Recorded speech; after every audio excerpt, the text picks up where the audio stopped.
Okay, see, we have our brand new worker, and he's going to our resource we just built. Each resource is assigned one NPC worker, so you'll never see two rushing to the same resource.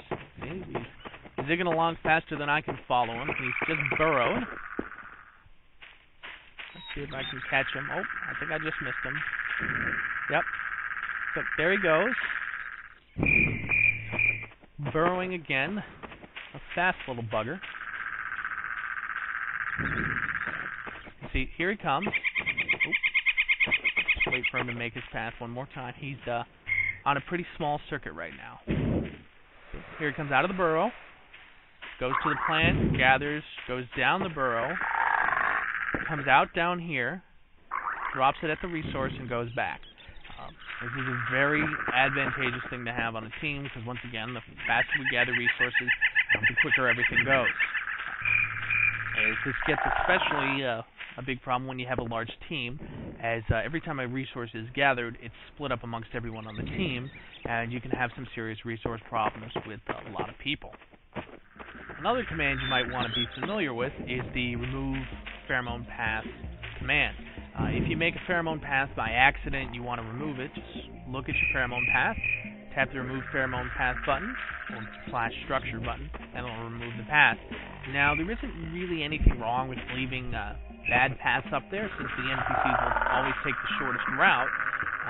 However, pheromones can get in the way of building in queen placement, and that might be a reason why you want to remove it. One last note on pheromone pathing before we leave the subject.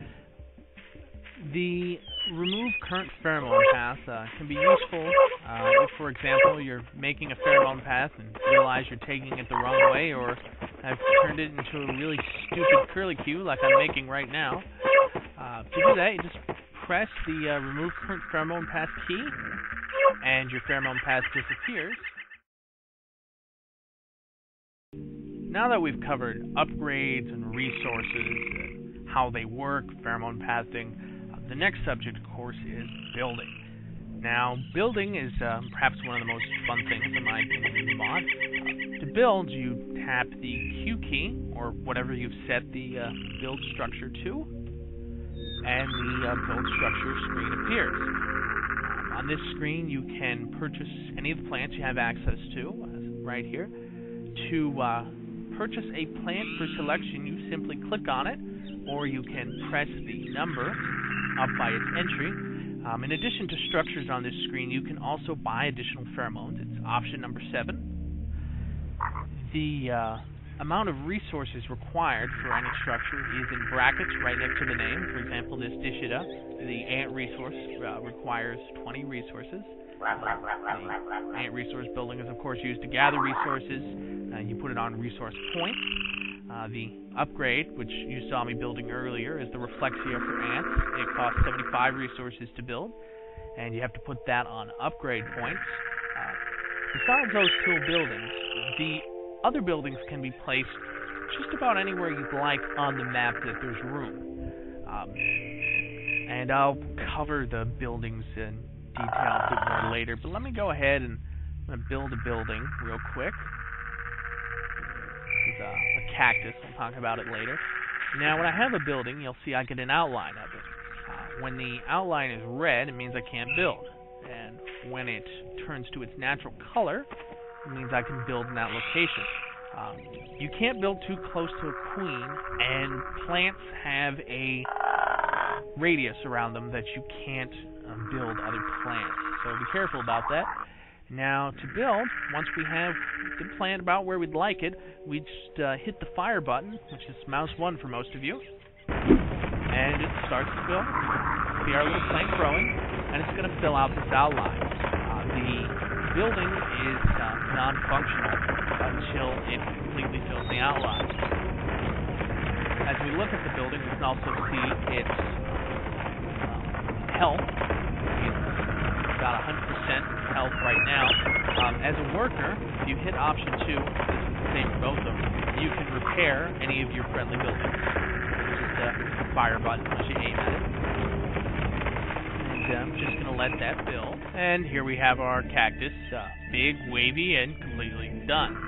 Now, if I wanted to get rid of this structure, say I put it in the wrong spot or it's blocking something, I just go up to it and I hit the remove pheromone / structure button, and it disappears. Now, you can only remove your own structures, so if someone else's structure is blocking whatever you need to do, you'll have to ask the person who built it to remove it for you. Now that we know how to build, let's talk about the plants we have available to build on the ant team. You've already seen the resource plant, which you put on resource points, the Dishida, and the Reflexia, the upgrade, you put on upgrade points. We also have the cactus. This is a basic attack plant. You can see it right here. The cactus attacks all enemies that come within range of it with these spines here. It just shoots them at it. It makes a very high whistle noise. We have the aloe. This is the ant healing plant. This heals all structures and ants within its radius. This does have a slow healing rate, though. We have the coca plant.